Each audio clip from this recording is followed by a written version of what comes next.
All right. This was a hard one for me even, but I'm willing to take a chance, and here it is. Look at this thing. Captain Hook, baby. That's Captain Hook, all right, huh? Whoa, spiders. I don't like spiders. Captain Hook. Dough hook to a Hobart mixer.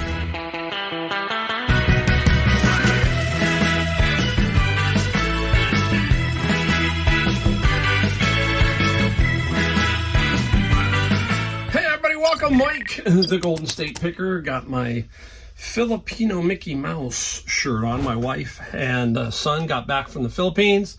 Josh was out visiting his fiance out in the Philippines. And I got this t-shirt. And it's Mickey wearing, I don't know what that traditional shirt is in the Philippines. All I know is every time I see that, I have a vision of Ferdinand Marcos, right? Imelda Marcos and Ferdinand back in the day. Remember Imelda? She had all the shoes. And every time I see that, that's what I think of. It's just weird how you associate things in a certain way. So I got this Mickey Mouse shirt and I'm putting it on the video. There you go. Wow, okay, today we got a lot of stuff to talk about. We're going to have an add-on section of what I sold because there's a cool item in there.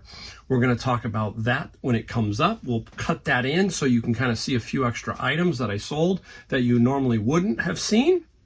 We've got some stuff we found and some stuff that we sold. So we're going to do a little bit of both here in this video and keep it flowing as best we can. If you're new, Mike, the Golden State Picker. Yeah, I'm out of San Jose, California. Been doing this for 5 years. 62 years old, headed towards 65. That's the long-term kind of thing I'm thinking about, or the mid-term. Long-term is the big vision, and I'm basically just trying to fill in those few gap years with the health insurance, all that kind of stuff. And we do it by reselling, and reselling is a great way to do that. Extra income during your retirement, extra income for your family. It doesn't matter. Reselling is a great way to make a few extra bucks. And there's a lot of information on YouTube to help you in your journey if you're starting out or if you're trying to get better. You're watching some of us and we're learning and we're passing things along to you, and we're hopefully helping you also to learn. So there you go. That's what we're all about here, helping people out. Okay, hey, I just did a video a little while back, and it was talking about the eBay scammers and stuff like that. And I was really surprised at how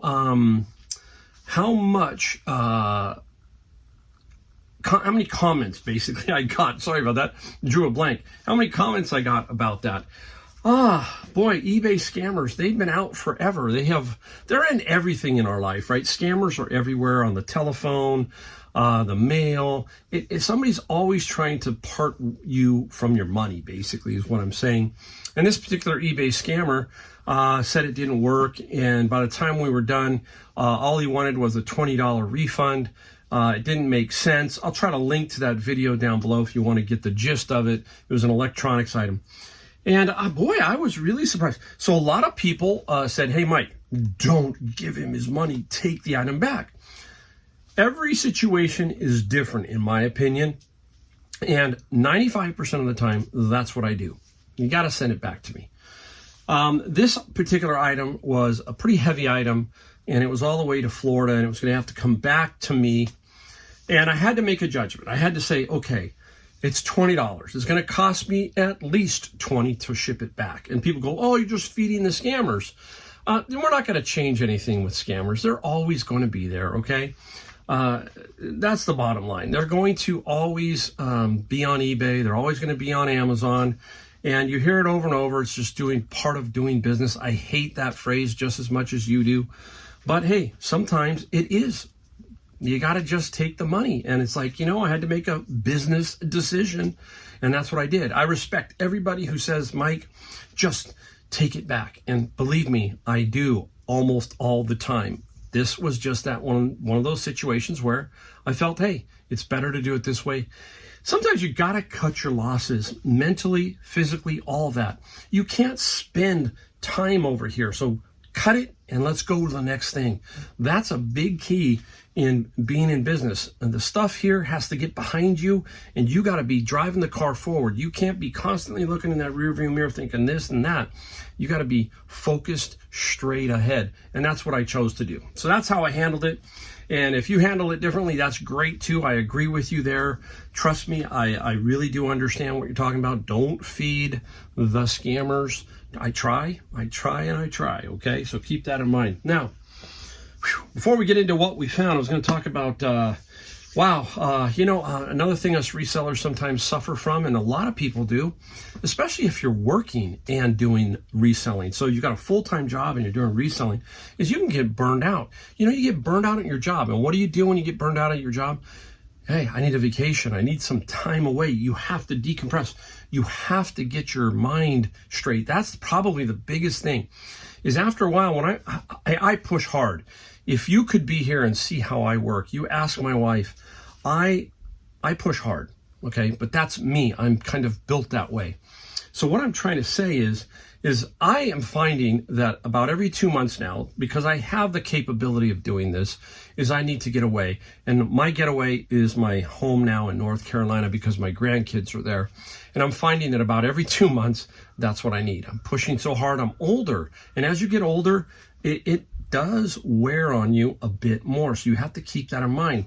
So this year, it looks like I'm going to come in at about 3 months of basically no reselling. What I mean by that is I didn't source, I didn't list, and I didn't ship during that time. Now, it doesn't mean I wasn't selling on eBay and selling on Amazon while I was away, but that's what it's looking like this year. I'm pretty close to 3 months. So 9 months out of this year will have been what you're seeing here. The other 3 will have been, I really wasn't sourcing unless I was with my son-in-law, Adam, and we were at a garage sale or flea market or something like that. So we've got to take some time. You got to. Sometimes you got to shut it down and here.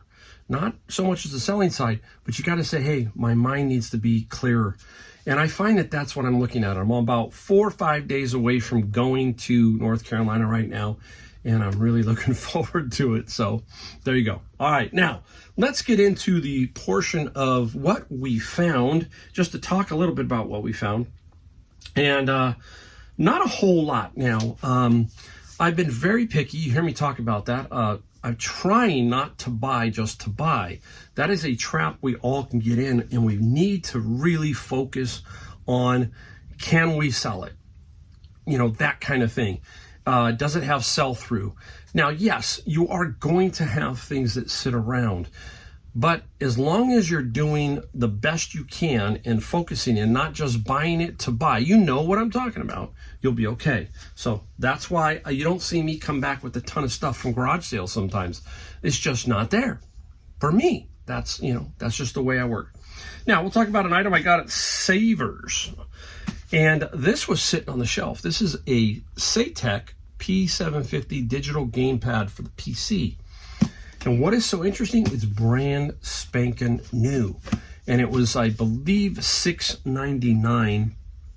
And I don't get me wrong, because we're going to talk about this in a sold portion, but this is the ART number. So I'm wondering if this was a Costco item due to that, what they call that ART number. I don't know. If you know, let me know, because we're going to talk about it in a second in one item that I sold.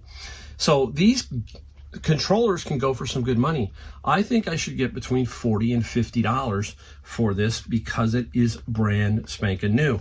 So you hear people talk, oh, you might get scammed on that. Well, I got to take a chance, right? That's all I can do.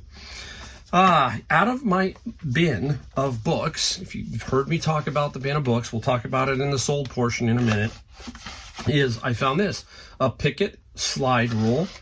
And believe it or not, people my age and even older are going, oh my gosh, yes, I remember the old slide rule. I don't even know how to use one. There it is. A Picket. This was the calculator of the day, I guess. Very interesting. It's got the leather case and everything.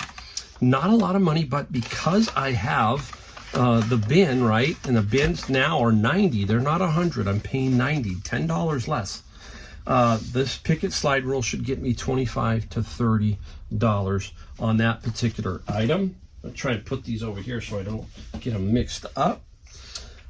Here is one that talked to me because it just looked cool. Here it is. It's still Halloween. It's Frankenstein. And you're looking at it and you're trying to figure out who made it, the old controllers. And he just looked different. The clothing looked woolish and older. And underneath here was, look at this, the price tag. It's an old Spirit $14.99 price tag. So I thought, well, I normally carry with me a toolkit, and they have batteries in my toolkit. But the C batteries I had, I think, are dead. That's what happens with batteries. They go dead, obviously.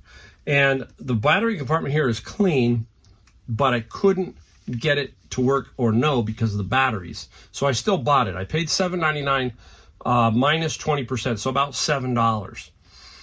I brought it home, and it doesn't fire up. And I don't know if my batteries here are bad, so I think I gotta just cut my loss here and see if I can just sell it for like 20 bucks and get my money back. Not the end of the world. It would have been nice to see it work and see what happened. But again, that is taking a little bit of a fly kind of thing. You hear that kind of expression.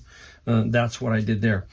When we get into what we found, where you're going to see the other item that I found, what we sold, you're going to see this other item that I found, and it sold very quickly. So it moved over into what we sold. Brand spanking new Microsoft Surface Pro. Now, I will tell you that savers will miss things. Goodwill will miss things. If they think it's a cover or something like that, it gets priced differently. They thought this was a cover, and I think it was like $7.99, and it's a Microsoft Surface Pro keyboard, brand spanking new. And this should get me close, I hope, between $80 and $100 for this particular item. That's what we talk about. We are going to have to get misses. They are going to price some things way out and some things way down, and we're looking for the things that are priced way low that they just maybe make a mistake on. It happens everywhere. It does happen at Goodwill. It's a little bit rarer, but keep your eye out. That's what we're talking about here. I believe that is it. That's it for the sold portion. I want to be very careful with that one. I don't want to rip the cellophane on it. All right. Let's get into a couple items that we sold, and then we'll split it and show you the add-on section and then come back. All right, let's get right into another video we did. We were talking about categories that sometimes we are afraid of. Everybody's kind of has their thing. They really understand something, books, something, glass. You understand what I'm saying? And we have to, if we really want to grow our business, because people are out there, how do you do it? You have to diversify. It's no different than stocks. You have to diversify and just spread yourself out a little bit. Open up the door and look around, and don't be afraid of it. Don't be afraid to ship it. We'll talk about an item that I talk about all the time. This here is Zap, chemicals, makeup, beauty supplies, all of that. A lot of you are going, oh yeah, Mike, I'm really big into that. Some people aren't. This is Zap. It is a cleaner. Every time I see this, I buy Zap. This particular one sold for $30 plus free shipping for the Zap. Love it. Now, you hear me talk about my Honey Hole thrift store. This particular place, I buy a bulk lot of stuff. I'll go Mondays, see if they have anything, and if they do, they say, Mike, what do you want? I put stuff together, and then I offer a price, and then we work together to get a price. So this was in there. This is the Raspberry Pi, 16 gigabytes. It's some kind of a board to, I don't know if they build things, stuff like that. Hey, look at it. It comes in a little like pouch. Very interesting. And here it is, okay? Very interesting, like little board. And then some can go for some good money. But again, if I can flip it and make some money, then I'm going to, obviously. And the Raspberry Pi, it's just so Pi 3, $20 plus $8 on the shipping side. So that's a nice little item. We'll do one more, and then we'll go to the split video. So here we go. This particular book set had I think it had a little bit of foxing and some more damage. It's James Herriot, All Things Bright and Beautiful, All Creatures Great and Small. You know his work. And Herriot sold for $20 plus $11 for a nice little book set. It would have got more if it was in better condition. Like I said, there's what they call foxing, and a couple of, I think one of the bindings was a little bit loose, but hey, it still got me some money and still sold, so that was really good. Okay, now I'm going to cut for a minute. We're going to show you the add-on video, and then we're going to come back and complete this portion of the video. There's one cool item in this add-on, so let's go take a look at that. All right, hey, a couple of items in the add-on section of this video. A lot of times, like I said, I ship stuff that doesn't make the video, and sometimes I think they're so cool I want to show you. There is one specific item that I think people would shy away from. You're going to have to let me know if you would touch the item that I'm going to talk about in a second. Talk about sports, okay? Tennis is a good sport. Badminton. Start to look for pickleball rackets. Hey, some of the pickleball rackets I see new, $250, $350. So you never know. Just like tennis rackets, you never know when you're going to find a decent one. And this one is a Wilson. It is the Ultra XP. And just a couple of things to think about here. You know, we talk about the item specifics. The key here is 110S. So that's 110 cubic inches here on this particular racket. The other thing is like Head tennis rackets is where it's made. Head makes them in China, but they also make them in Austria, and the Austria ones are better. So I can't find this one on here, but anyhow, I don't see it. The tennis racket got $60 plus $18 shipping. That's an easy one. Show you the one I'm talking about in a minute. Now, how I think when I'm purchasing albums, that kind of thing. Obviously, a lot of people think the same way, but I think when I come up to a collection like I did with this is the album, it's Wilco AM. There were some other ones. There were a total of 16, and they were all newer, and some were from an album collection called Please Vinyl Me. And this Wilco album right here sold for $28 plus $7 shipping. Almost paid for all the albums. So that's kind of how you have to think. Find one that's going to pay for them all, and then the rest are pure profit. So this is pretty close to pure profit, not quite there. One more, and we have 16 of them, okay? And they're all priced different from 15 to about 30, and I paid $2. So again, that's how you think. You got to think in these little patterns to get yourself motivated, and that's how you build your inventory. So that paid for 15 albums, or let's call it 14 albums. So 14 albums are now pure profit as they start to sell. Keep that in mind. All right. This was a hard one for me even, but I'm willing to take a chance, and here it is. Look at this thing. Captain Hook, baby. That's Captain Hook, all right, huh? Whoa, spiders. I don't like spiders. Captain Hook. Dough hook to a Hobart mixer, okay? And you can get model numbers. They're right in here.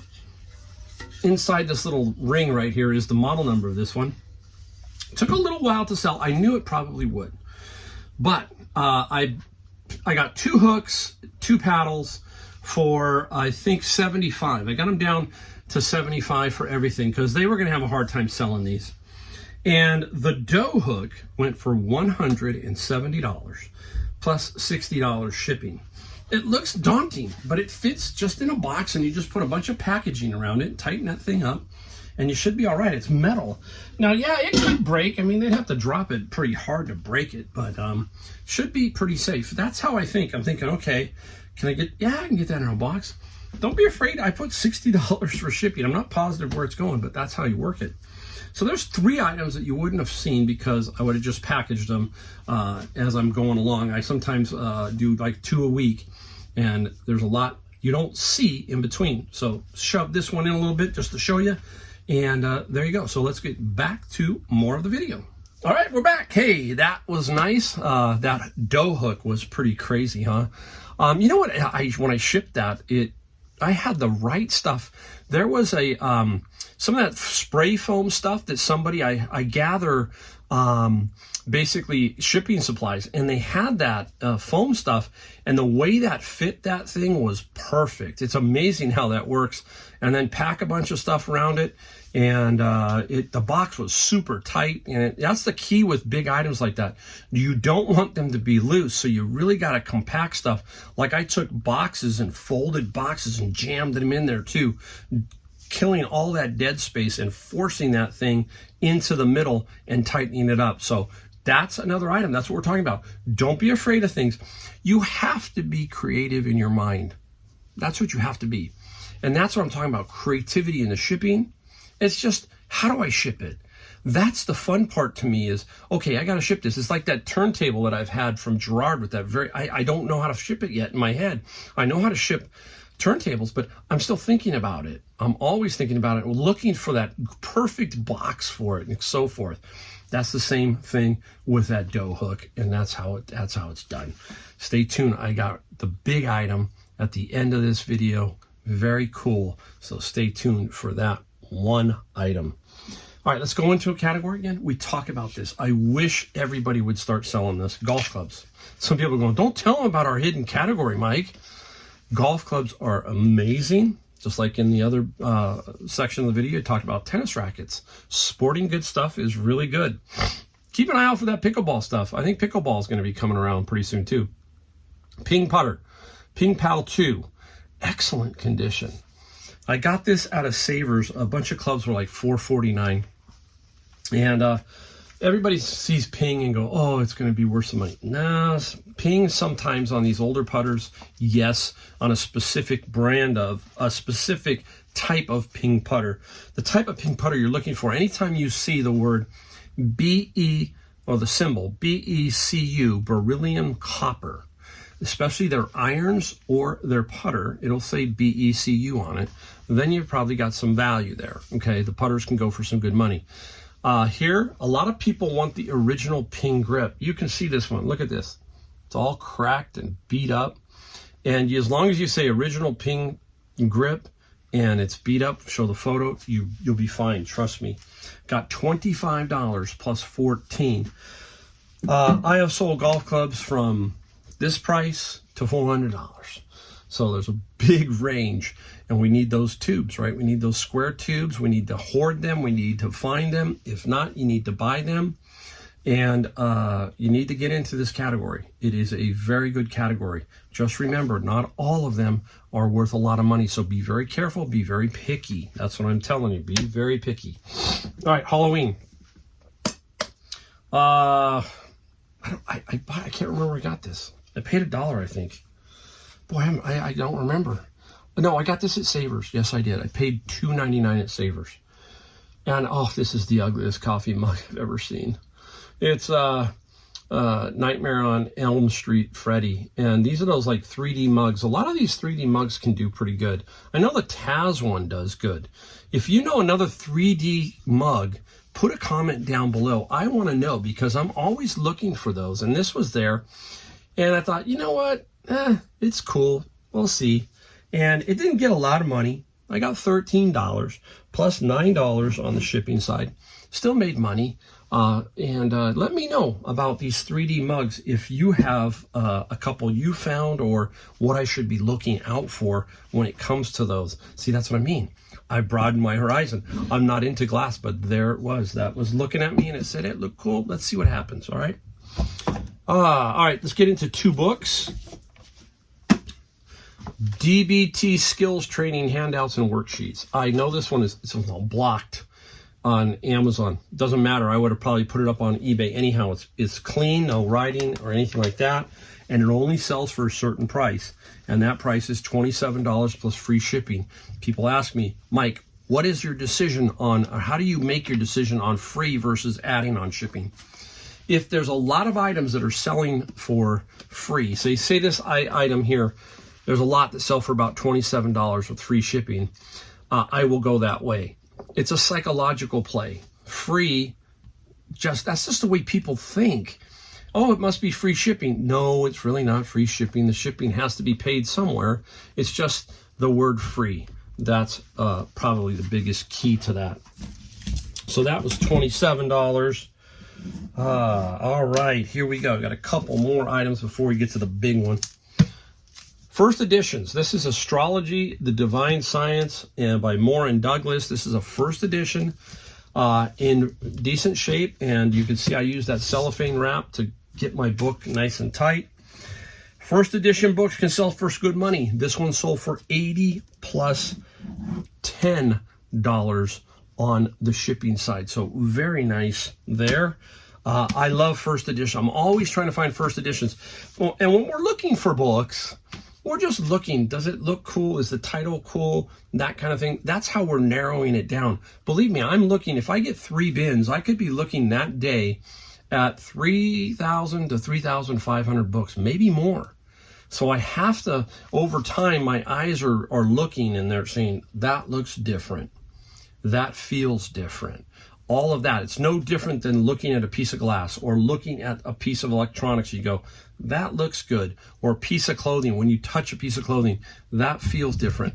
It's the same thing in this category, books. Keep your eye out for that kind of stuff, first edition. Now, this piece, we're going to talk about that Costco number because I need a little bit of help here. Just kind of want to know if you thought that other one was from Costco. No, this I know is from Costco because I saw the Grinch at Costco, but then Jim Shore. This is a Jim Shore Grinch, and the new one has the dog, okay? This is last year's model, and I was at a garage sale, and this lady had this for sale, and she wanted 20, and I said, I'll give you 20 for it, no problem. And she said, I wanted the dog version, so she went and got the dog version. Now, I put this up, and it sold for $85 plus $30 shipping. Has all the original packaging, so it should get there safely. Look at, we got the Grinch hand painted, and then we got the French, I think, Le Grincho, or Grinchao, and then El Grinch, that's the Mexican or the Spanish, Jim Shore the Grinch, and there's that art number up there, see it, ART. So anytime I see an art number, I'm alerted that it's possibly a Costco item. A lot of times if you go into Costco and you see stuff, they tend to package some of their stuff in very big plastic packages, like ink is in big packages. I think it's to keep you from stealing it, personally. So they have some pretty unique packaging, and that is a nice little find. Hey, don't be afraid to spend a couple of bucks. Obviously, I would love to have paid 10, but I felt, hey, it was 20, and it was well worth it. And it flipped. I sold it for 85 plus 30, so nice. All right, we're going to get into the big item now. This is, oh, wait. Oh, we got one more. I almost forgot this one. Can't even close, teasing you. Was at Savers yesterday, and this was sitting on the shelf. Now I walked in, and there were no pickers there, and it was just like, oh, right now Savers is packed full of stuff. That tells me two things: either they're high priced, or the stuff they've got out is not good because it's sitting around. And we talk about eyes. This just looks different. Look at it. A lot of you are probably knowing what it is if you're into sewing or anything like that. But this is knitting, and it is the Belinky.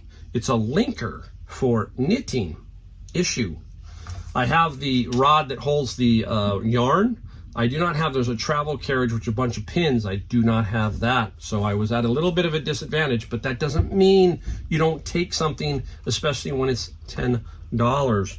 This I ended up getting $200 for, plus $33 shipping. And let's see if I can do it. You can hear it. And what's the other feature we use? Video. You can show them. It's working fine. You're going to need to find that carriage piece. One that was with the box and everything sold for about $700. There were no other comps of just that, so I had to figure out where to put it. That's a hard thing to do. So I put it out at $200, figuring, hey, 10 into 200, more than fair. So that's how I thought about that one there. Maybe I could have got $250 now, but it's water under the bridge. time to drive that car forward, keep moving. Then we file this away in our head for the next time we find one of those. Okay, up next, the big item. It's from the bin of books. Did my bin of books a while back, and out came these. You saw me talk about Easton books. It had been a while since we found Easton books, but prior to that I found these. Put it up here, and they sold for $1,850. What are they? Franklin. I call it the little brother. Some people might debate that. I think Easton is better. I still like Franklin because Franklin made me $1,850 for 94 books that I found inside one of my bins. You hear me talk about this over and over. And I put it up for $2,249. I was going to take an offer no matter what. I was thinking, but what was my thinking on it? And I'm going to explain here in a second. My thinking was, if it's close to me, we'll work with it. And it was. It sold to somebody in San Francisco. These are heavy to ship. I pre-boxed all of these. That's another thing you have to do, is do a little bit of pre-boxing. And there are 4 boxes, and I put that in my ad that there were going to be at least 4 boxes. They were all going to be required signature, all of that. And you're going, well, how do you ship 4 boxes, Mike? So I had 4 boxes. I had weighed them and measured them and put B1, B2, B3, B4. What you do is you take the first box, you weigh it, measure it, and you enter it in, and you choose your method of shipping. This was the good part for me. In order to get that signature, you can't go medium mail. I don't think you can do it that way. So I got really lucky here as going to San Francisco. So I used FedEx. And FedEx then allowed me to do that, to put the signature on there. So I did box 1. And let's say box 1, it came out, I know exactly what it came out to. It was $23 plus the signature, put it at about $30, okay? And I measured and weighed it, did a label. Then I go back in to the column and I look, shipping labels, and I find the one I just shipped, hit the little drop-down menu, and that shows me purchase another label. So box 2, now I enter its weight, its dimensions, signature, print that one, stick that label on there. Go back to labels, purchase another label, do the 3rd box. So you're going to do 1, 2, 3, and 4. And then you do a basic, what do you call it? Basic signature. That's all you do. So it cost me $30, $60, $90, $120 to ship them. Now, it would have been different if it was going across the country. And that's where you have to think, hey, how am I going to work this if somebody gives me an offer? And that's how it worked out. So you take that away, let's say it was $1,400 in my pocket. Take away fees and everything. So I think above $750, I believe eBay doesn't take nearly as much after that. I'll have to look it up and make sure. And if I do, I'll put a note here on the video and show you what exactly it cost me, fees and everything, and what I netted out on that particular purchase. But let's call it $1,400. And the bins are costing me $90. That's 15 bins, easy. You see what I'm talking about? All the rest of those stuff, the stuff I got out of those 15 bins, goes into Amazon and eBay. You can see the power of that, okay? There you go. Whew, that ending, wow, okay. Very cool, I love that.